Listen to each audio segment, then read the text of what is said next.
What's the good word, y'all? It's your boy DKB here. We're getting into more of our New York Jets 2024 undrafted free agent class. And today we have linebacker Jackson Sirmon out of California, the coach's kid. He's coming in at 6'2", 235 pounds. And what I mean by that is this is another NFL bloodline child. His father, Peter Sirmon, was a former Titans player for about 7 years, I believe it was.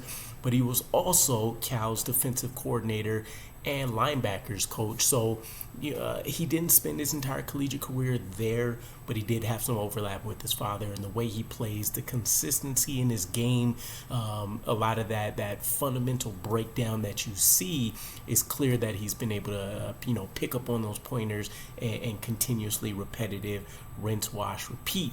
Now, there's a reason he's an undrafted free agent, right? But his career did start out as a former 3-star recruit, spent 4 years with Washington State, and then he ended up transferring to California for 2 years. Worked on his long snapping ability. For a fun fact, and I don't know how much that will necessarily mean to the Jets, but I mean, Thomas Hennessy has to be retiring at some point in the next couple of years, right? So for as long as I can remember, he's been with this team, and I maybe over a decade now, or somewhere in that ballpark, right? 7, 8, 10 years, something like that. But nonetheless, had a 4.26 in the 20-yard shuttle at California's 2024 Pro Day. If he was able to get a combine invite, that would have ranked him as the third best among all inside linebackers, and he's bringing over 50 games of experience with him. So this is a guy that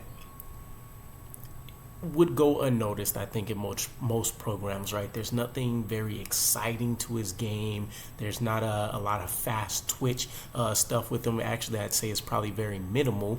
But there's nothing really exciting about this guy. He just goes out and make the plays that are there to be made, right? And I think there's a lot of NFL caliber guys that you see on rosters right now that's the case, and they may never be top 5, top 10 at their position, but they're definitely a very unique and necessary presence in any defense. So just keep that in mind if you guys end up checking into his tape or anything else based on what I'm breaking down here. But he displays pretty great gap discipline, has a consistent pace when he's playing, and what I mean by that is he's never going too fast to run himself out of making a run stop, for example, and he's not playing necessarily too slow intentionally anyways, to where he's just allowing explosive plays left and right in his direction. Brings solid speed, brings solid power, utilizes his hands fairly well in terms of initiating that action to kind of mitigate his arm length deficiency, and this shows up pretty often during the run. A short tackler, this guy that I can't put a number on it, but he's missed very few tackles, right? He's a guy that's going to consistently have a low missed tackle rate if he finds a way to stick in the NFL. Quickly can diagnose plays and where the action is going to, make sure his presence is felt there. And he brings disciplined eye awareness. It's one of those innate, uncanny feels you have to have out there on the field to understand that this is how they're trying to attack us. So here's where I should specifically be looking for openings based on, whatever my current job / assignment or role is. Now, part of some things that we're going to need to see if he can overcome, he can be easily knocked around, right? And that's just the nature of essentially any Robert Saleh linebacker that we're bringing in until they do find that quote-unquote unicorn. But it is something that if it's happening that often in college, it's going to be a huge problem in the NFL, where guys are only getting bigger and faster.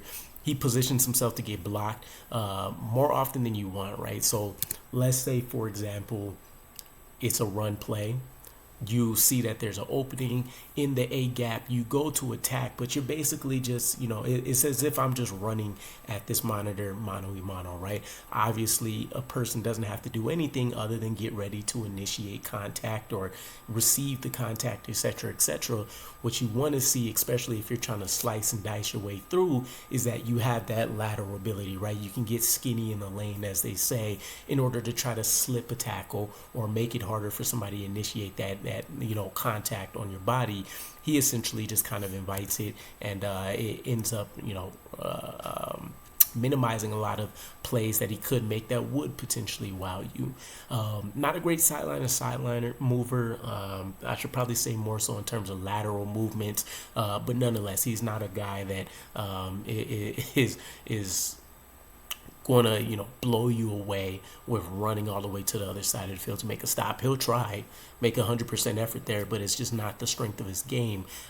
Doesn't really have enough range for the run defense or coverage when you want to consider that aspect of things, and that's mostly due to not having great hip rotation, right? Again, he's not a guy that is going to blow you away with athleticism.